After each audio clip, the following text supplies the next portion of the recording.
product of that you guys just weren't ready to play, or was it that Denver was playing better? Well, I think it's a couple things. One, I thought the penalties really changed the complexion of the game in the first period. We took 4 penalties. I thought we started off well, and then we took 4 penalties in the first period. And they're a good team. They're obviously coming off a tough weekend. They played well, but they didn't get any wins. And I thought we got a little bit demoralized when we went down. We hadn't been down all year, and a little bit some adversity, and we were feeling sorry for ourselves, and we got completely away from the things that we needed to do. And then the third period started, and we killed the penalty, and thought we really found our way. We played much better. We didn't turn the puck over nearly as much. We managed the puck better. We were more physical, won more puck battles, and almost got it done. You mentioned you almost got it done in the third period. What was the locker room like during the second intermission? Well, we just talked about, I don't care how much talent you have, if you're not winning puck battles, you got no chance. And we were cheating the game, we were reaching, and we weren't over the puck, didn't have our nose over the puck, and they had the puck, they won every puck battle. And you can't tell how many times during the first 2 periods the puck was going to get out of our zone, and they kept it in because they were winning the battles. And we just talked about, listen, I don't know if we can win this game, but let's win this period. Let's go out and win the period. And if we win it by 1, we still win it. If we win it by 2, if we win it by 3, you tie it. So, I was proud of the way we battled for the third period, but I don't want to wait till we're down 4-1 to come back and compete and play hard. So, hey, obviously we got our backs against the wall. We're going to be ready to go from the drop of the puck tomorrow night. It's been, obviously, the season hasn't been a long season yet, but what do you think has been Keller's biggest improvement? Well, I think his puck support's been good. I think he's skating more, playing at a much higher pace. I think he's improved in killing penalties.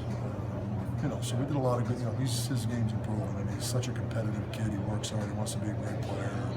And, again, it's only his second game, so. But our whole team. I feel like our whole team has made some progress. Obviously, we took a step back early in this game tonight, but we had a strong third, and hopefully we can build on that. Despite the result, do you feel like it helps to, especially with such a young team, to go on the road early in the season? Yeah, without question. You come on the road, you play a really good team. Their D-core is really good. That's as good a D-core as we'll see. They really skate well. They play fast.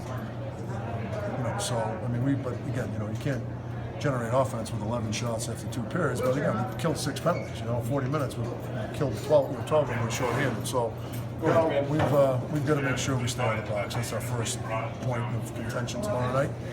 Play some 5-on-5 hockey and see what happens. What do you think Jake did in that? I thought he played well. I made some big saves. Especially on the penalty kill. He's a good goalie. He's a real good goalie. Obviously, you've got probably one of the most talked about rosters. I don't need to tell you this. You've been asked over and over again all through the preseason about your team, the players, the draft picks. Is it a wake-up call after hearing for months how great they are, et cetera? Of course, they are great, but to have a couple periods like they had today, how much of a wake-up call is it? Yeah, I think the best way to learn is to go through some adversity and tough experience, and that's what the first 2 periods is about. We didn't answer the bell. We didn't compete. We didn't skate. And we played at a much higher pace in the third period, and too little, too late. Going back to what Vaj said about having this highly touted roster, and so many of them are freshmen, these players, these talented players. How do you think they handle it? Well, I thought, for the most part, they were, as all of us, I don't want to single them out, but, they were part of the problem. They were cheating the game. They weren't playing honest hockey. On the wrong side of the puck a lot, 50-50 pucks they were cheating, and gave the puck away way too much. But I thought they grew up in a hurry in the third. I thought they did a much better job in the third. And again, this is second game. We've got to collect ourselves and get some rest and be ready to go tomorrow night.